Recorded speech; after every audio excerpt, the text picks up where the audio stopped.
Ketika kemarin kita berbincang perihal hubungan antara berpikir kritis dan juga membaca, apakah dengan membaca kita akan otomatis berpikir kritis atau berpikir kritis hanya dapat mampu didapatkan melalui kegiatan membaca. Selain itu, kita juga membahas perihal bagaimana cara meningkatkan minat baca masyarakat yang masih rendah.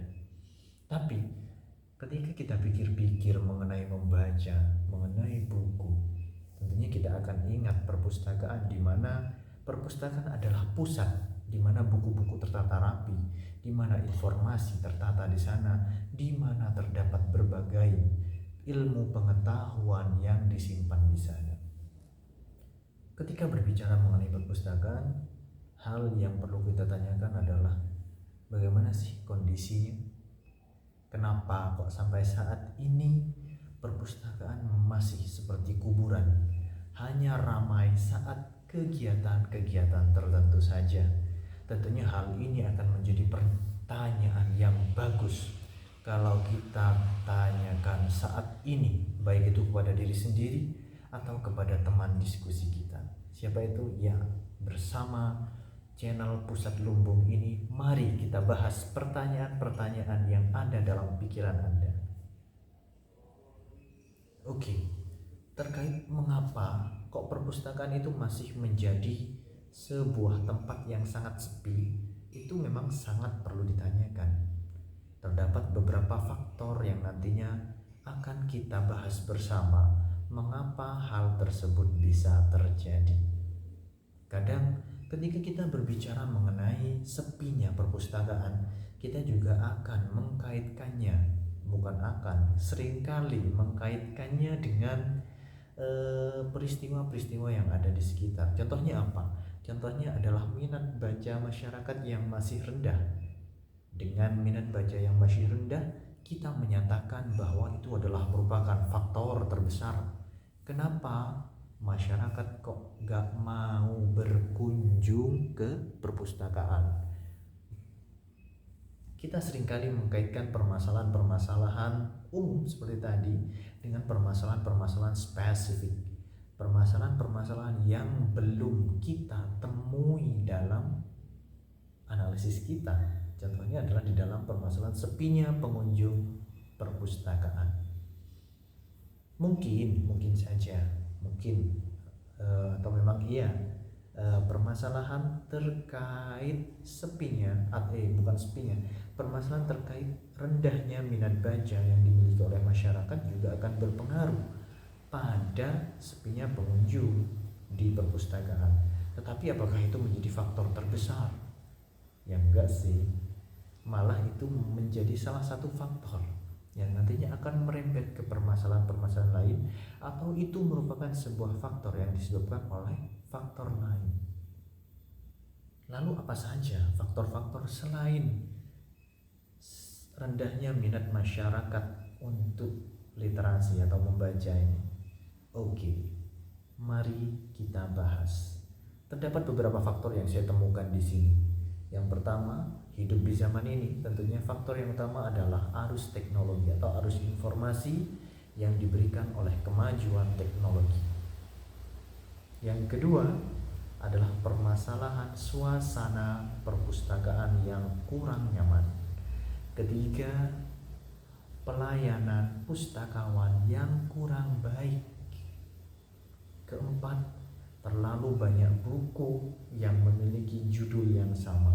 Ada satu judul buku yang memiliki 36 kopi, sehingga sampai membuat rak sendiri. Maksudnya jejeran buku-buku itu hanya satu. Di dalam rak hanya ada satu buku dengan judul yang sama. Dan yang terakhir, tidak ada layanan konsultasi buku. Tentunya hal ini perlu kita pertimbangkan. Faktor-faktor yang tadi, contohnya seperti yang pertama adalah arus teknologi, arus informasi yang disebabkan oleh kemajuan teknologi.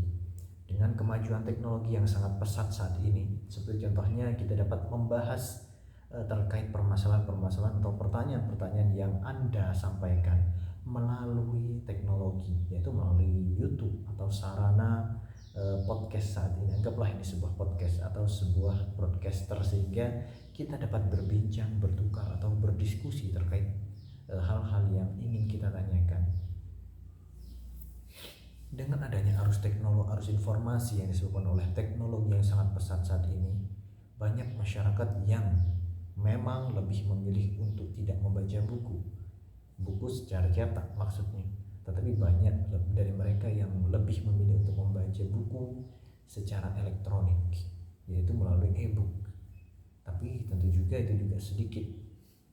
Banyak dari mereka yang membaca perihal cerpen, membaca di webtoon, membaca di Visu, atau membaca status teman. Tapi kebanyakan sih yang terakhir, membaca status teman, membaca TikTok, membaca Reels, dan itu memang yang sering terjadi. Yang kedua adalah suasana perpustakaan yang kurang nyaman. Pasti ketika saat kita datang ke perpustakaan nih, kita kalau melihat tuh, perpus kok isinya cuma kayak gini sih, buku-buku aja, kayak tempat yang monoton, kurang asik. Yang ketiga adalah pelayanan yang kurang ramah. Seringkali petugas atau pustakawan di perpustakaan itu kayak perang senyum, mau baca apa? Ya, pinjam aja, nanti dibalikan 3 hari lagi. Wah, kayak ada permasalahan apa gitu.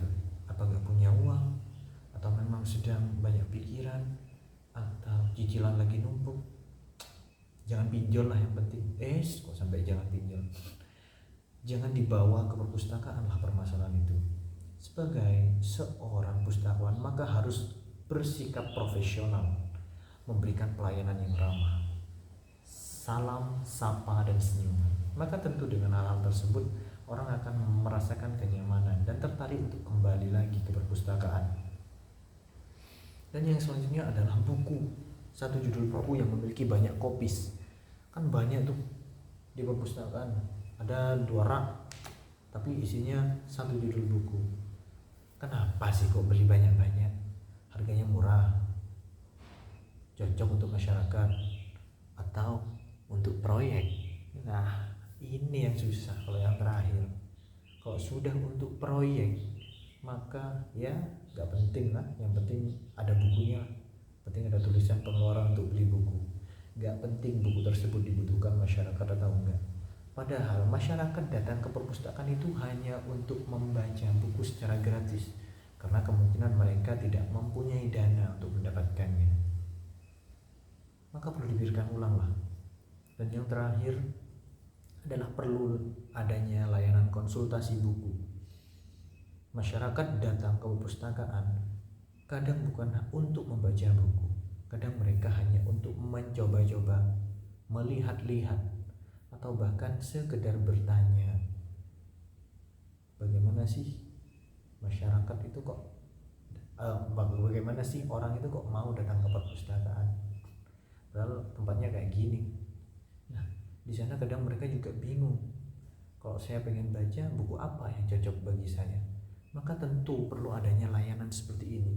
Jadi anggaplah pustakawan itu bisa jadi sales. Jadi ada yang bagian ahli di fiksi, ahli di non fiksi, sehingga mereka mampu menyarankan buku-buku apa saja yang cocok bagi mereka untuk dibaca. Tentu menarik, bukan? Sangat menarik. Lalu mengapa faktor-faktor seperti ini terus ada dan bahkan menjadi permasalahan yang semakin hari semakin berat, atau hingga sampai ke titik tadi, yaitu titik di awal adalah rendahnya minat baca masyarakat.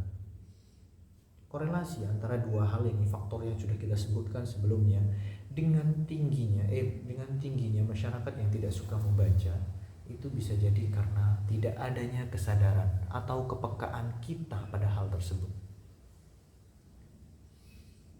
Tidak adanya kepekaan dari pemangku kebijakan, tidak adanya kepekaan dari seorang pustakawan, tidak ada kepekaan oleh seorang pemustaka.